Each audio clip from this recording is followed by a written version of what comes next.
নমস্কার, করবিস কিচেনে আপনাদের স্বাগতম। আজকে আমরা তৈরি করব মটন কষা। আসুন দেখে নেওয়া যাক এই মটন কষা কি করে তৈরি করা হয়।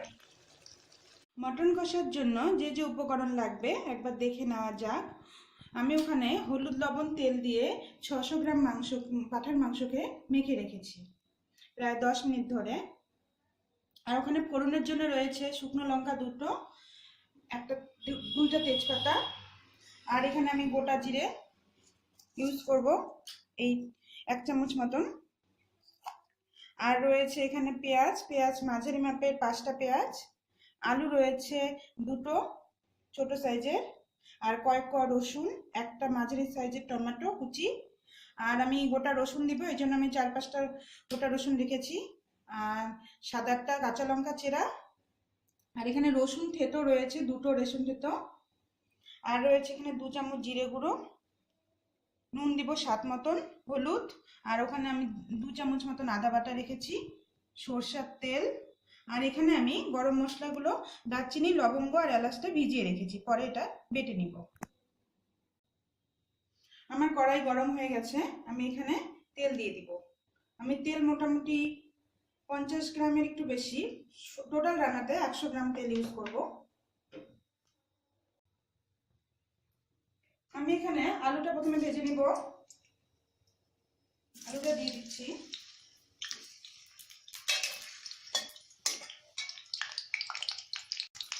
আলুটা আমি একটু হলুদ আর একটু লবণ দেবো, দিয়ে আলুটাকে ভেজে নেব।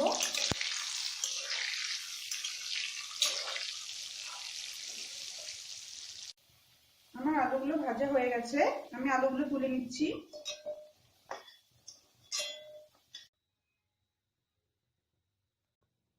আমার তেল গরমই আছে, আমি এবার শুকনো লঙ্কাটা দিয়ে দিচ্ছি,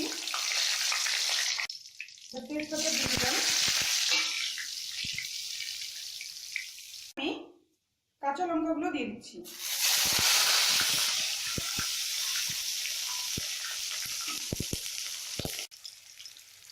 আমি এখানে 1 চামচ মতন গোটা জিরে দিয়ে দিচ্ছি ফোড়নে।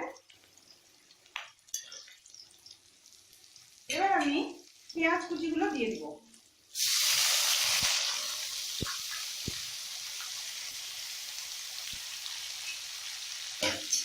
পেঁয়াজগুলো একটু লালচে করে ভেজে তারপর দিব। মাছটাকে মোটামুটি মিডিয়ামে একটু বেশি রাখতে হবে এখন।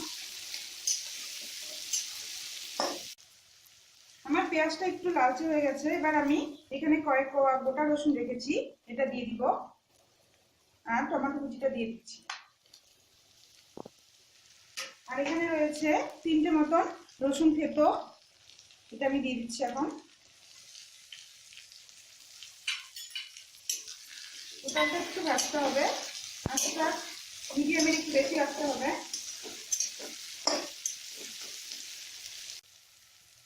আমার পেঁয়াজ রসুন এগুলো মোটামুটি ভাজা হয়ে গেছে, এবার আমি এখানে 2 চামচ মতন জিরের গুঁড়ো রেখেছিলাম, এটা আমি দিয়ে দিচ্ছি।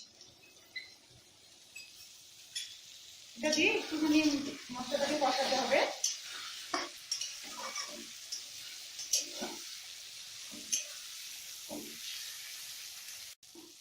আমি এবার গোটা রসুন বাটা দিয়ে দিচ্ছি, দিয়ে একটু নাড়িয়ে নেব।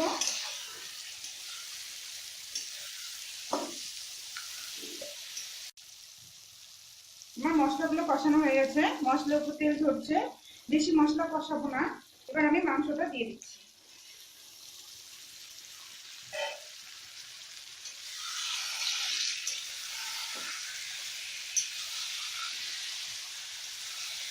ভালো করে নাড়াতে হবে। এবার আস্তে আমি মিডিয়াম করে দেবো।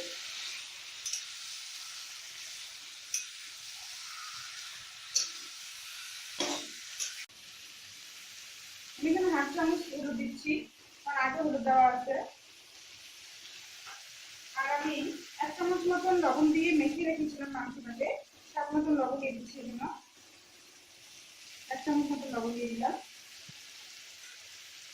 এবার ভালো করে এটাকে নাড়াতে হবে, নাড়িয়ে নেড়ে কষাতে হবে। আঁচটাকে মিডিয়াম রাখতে হবে।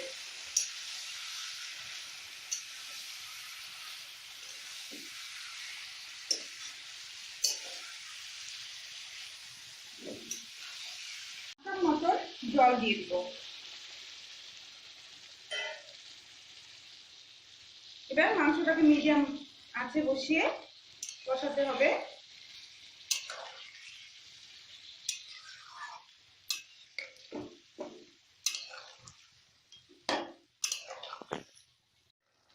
আমি এখানে 5-10 মিনিট পর 5-7 মিনিট পর আলুগুলো অ্যাড করে দিব।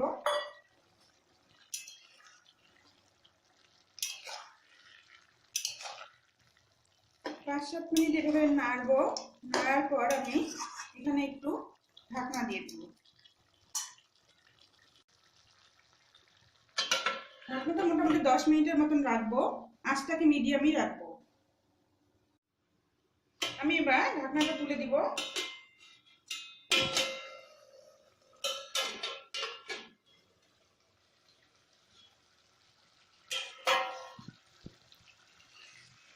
আস্তে আস্তে একটু নাড়তে হবে।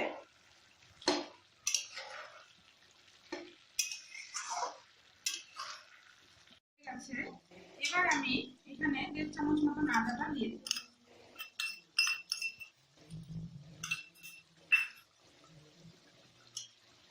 আঁচটা অবশ্যই মিডিয়াম রাখতে হবে।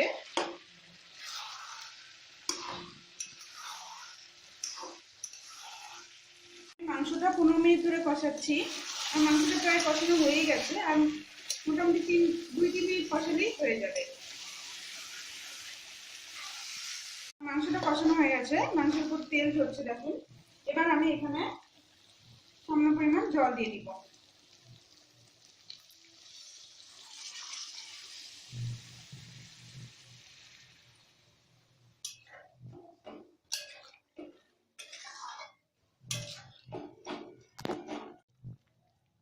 আমার জল দেওয়া হয়ে গেছে। এবার আমি আঁচটাকে বাড়িয়ে দিব। বাড়িয়ে দিয়ে মাংস ঝোলটা ফুটতে দিব। মোটামুটি এখানে 10 মিনিট সময় হয়ে গেছে। আমার আঁচটাকে আমি মিডিয়ামই রেখেছি। আর মাংসটা মোটামুটি সিদ্ধ হয়ে গেছে। এবার আমি আঁচটাকে বাড়িয়ে দিয়ে ঝোলটাকে একটু শুকিয়ে নিব। আর যদি কেউ ঝোল খেতে চান তো ঝোল নামিয়ে ফেলতে পারেন এইভাবেই। আর আমি যেহেতু কষা বানাবো এই জন্য আমি একটুখানি ঝোলটা শুকিয়ে নিব। এই জন্য আমি একটু আঁচটা বাড়িয়ে দিচ্ছি। আমার মাংসটা হয়ে গেছে, এরকমই থাকবে। এবার আমি গরম মশলাটা যে ভিজিয়ে রেখেছিলাম দেখিয়েছিলাম সেটা বেটে নিয়েছি, এটা আমি দিয়ে দিব। এবার দিয়ে ভালো করে ঘেটে নিব।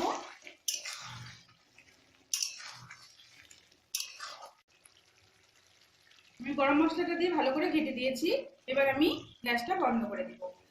আমার মাংস কষা রেডি।